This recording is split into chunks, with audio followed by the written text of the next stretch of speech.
Katiwalian sa DPWH flood control projects. Isa-isa na namang naglalabasan ng mga ulat hinggil sa mga palyadong proyekto ng departamento. Bilyon-bilyong budget na dapat ay pipigil sa pagbaha. Pero ngayong panahon ng tagulan, mukhang bulsa ng mga opisyal ang umaapaw. Basura at climate change ang sinisisi ng ilang politiko. Pero sa totoo, talamak sa korupsyon ang mga nakapwesto. Matindi ang metodolohiya kung paano ninanakaw ng mga opisyal ang pera ng bayan.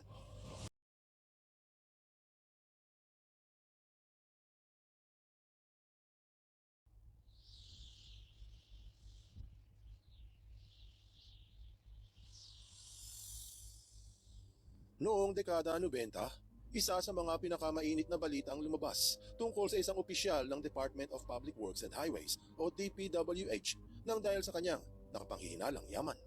Taong 1995 ng isang Luis Bundalian ang nagpadala ng isang kontrobersyal na sulat sa Philippine Consulate sa San Francisco ng Estados Unidos.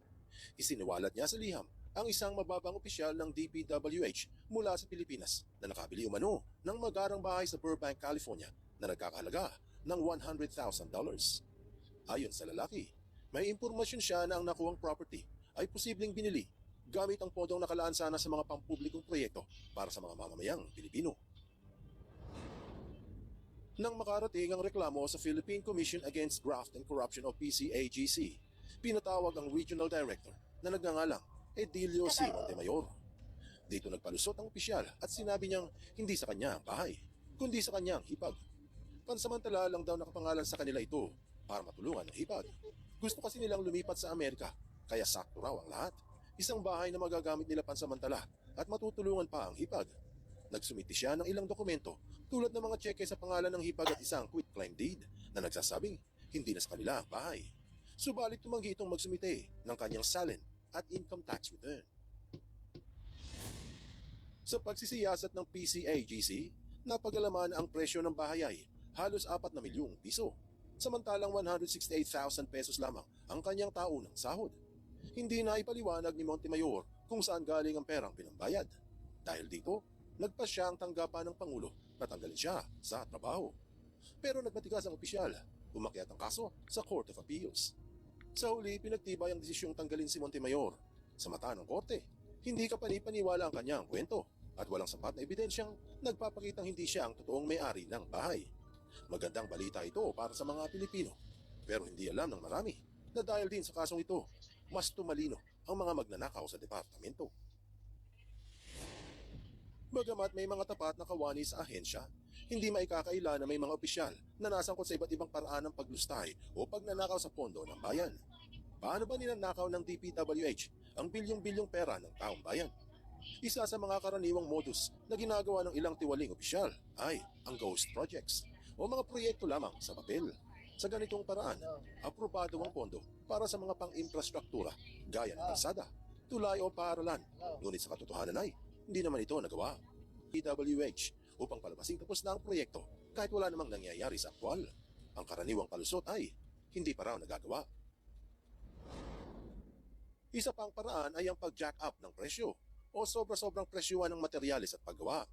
Ayon sa ilang testamento, nakikipagsabwatan ng ilang opisyal sa mga kontraktor upang palakihin ang halaga ng mga materyales o serbisyo. Halimbawa, ang semento na nagkakahalaga ng 500 piso ay sinusulat na 5,000 sa budget. Ang sobrang halaga ay paghahati-hatian ng mga sakot. Isa pa dito ay ang sistemang kickback o lagayan. May mga kontratistang nagbibigay ng porsyento mula sa halaga ng proyekto bilang suhol sa mga opisyal kapalit ng kanilang pabor o pagkakaaprobahan ng kontrata. Halimbawa, kung ang proyekto ay nagkakahalaga ng 50 milyong piso, minsan kalahati nito ay napupunta sa bulsa ng mga tiwali sa departamento. Dahil sa mga porsyentong kinukupit ng DPWH, ang resulta ay substandard o mababang kalidad ng paggawa. Sa halip na gamitin ang itinakdang budget para sa tamang materyales at maayos na trabaho, tinatapyasan ito sa pamamagitan ng paggamit ng mumurahing materyales o kulang-kulang na proseso at dinuduktor ng departamento ang mga dokumento. Kaya naman mabilis masira ang mga kalsada, mga sheet pile, mga tulay at kung ano-ano pa. Dahil na rin dito, nagkakaroon sila ng dahilan para magsagawa ng sangkatutak na substandard repair. Pero ganun din ang resulta, madaling mawasak kung may sakuna. Binabayaran ng mga kontratista para hindi magsumbong gamit ang pondo ng bayan. Isa pang karaniwang iskema ng DPWH ay ang sabwatan sa bidding o sa kontrata. Pinaplano ng departamento sa simula pa lang kung sino ang mananalo sa bidding. Subalit para hindi mahalata, nagsisingit sila ng mga dummy companies na talagang walang kwenta. Para nga naman may lehitimo silang dahilan para ibigay sa kasosyong engineer ang proyekto. Pero kung magkakataon na ang mananalo sa bidding ay kumpanya na hindi nila katuwang, pahihirapan nila ito na makakuha ng mga permits. Minsan ay palalabasin na hindi sumusunod sa kontrata o hindi tama ang mga paraan para madiskwalipika. Kumbaga, gagamitin ng DPWH ang technicality para mapilitang umalis ang mga kontratistang walang pakinabang.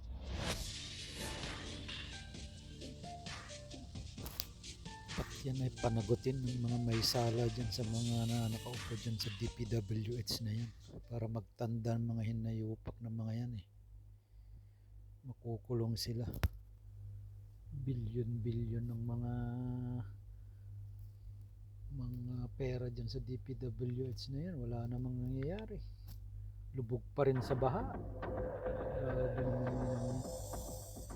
Dahil sa kaso ni Montemayor noong 1995, imbis na tumigil ang korupsyon sa departamento, mas lalong tumindi ang nakawan. Ayon sa ilang ulat, tila naging mas mautak yung ibang mga opisyal ng DPWH. Natuto silang ikubli ang kanilang nakulimbat. Sa ganitong paraan may nakawan mang masilip, walang ebidensya na silang gumawa. Isa sa talagang mautak na paraan ng mga magnanakaw ay ang fronting or nominee ownership. Imbis na ipangalan sa kanila ang mamahaling bahay o magarang kotse na binili, nakapangalan ng ownership nito sa kanilang kapamilya, sa pinsan o sa tiyahin. At ita-transfer na lang ang mga dokumento pag alis nila sa pwesto para lusot. Isa pa sa paraan ng DPWH ay ang wealth concealment, ang pagsiguro na hindi sila bibili ng mga ari-arian habang nakaupo sa pwesto.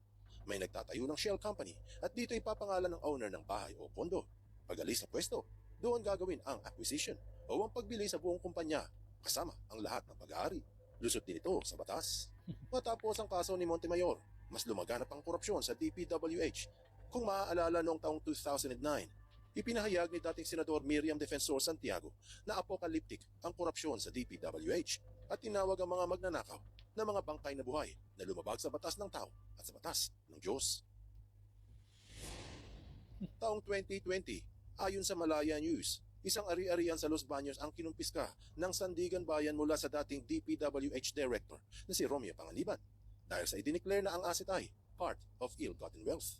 Buwan ng Oktubre noong ding taong 2020, sa Philippine News Agency, pinahayag ng dating presidente na si Rodrigo Duterte na ang DPWH reeks of corruption o ang departamento ay talamak sa korupsyon. Pero sa kabila ng mga naibulgar, imbis na tumino yung mga opisyal, ay mas tumalino pa sa pagnanakaw. Makalipas ang ilang araw matapos ang pahayag ni PRRD, binalita sa politiko na nagpamudmod ng perang 2 milyong piso ang isa na namang DPWH director. Marahil upang walang magsalita, kaya nagpaulan ng kwarta. Sa sumunod na taon 2021, tila hindi na talaga mapigilan ng mga magnanakaw ang kanilang makakating kamay. Kapapasok pa lang ng bagong taon at patuloy ang piyesta sa DPWH.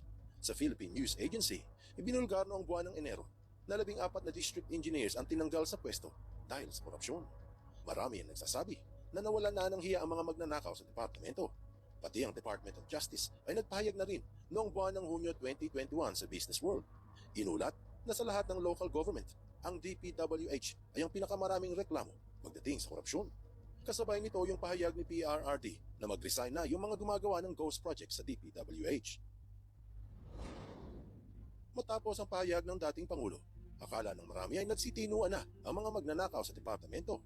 Pero yan ay panaginip lamang dahil may mga ulat na may panibagong modus na lumabas.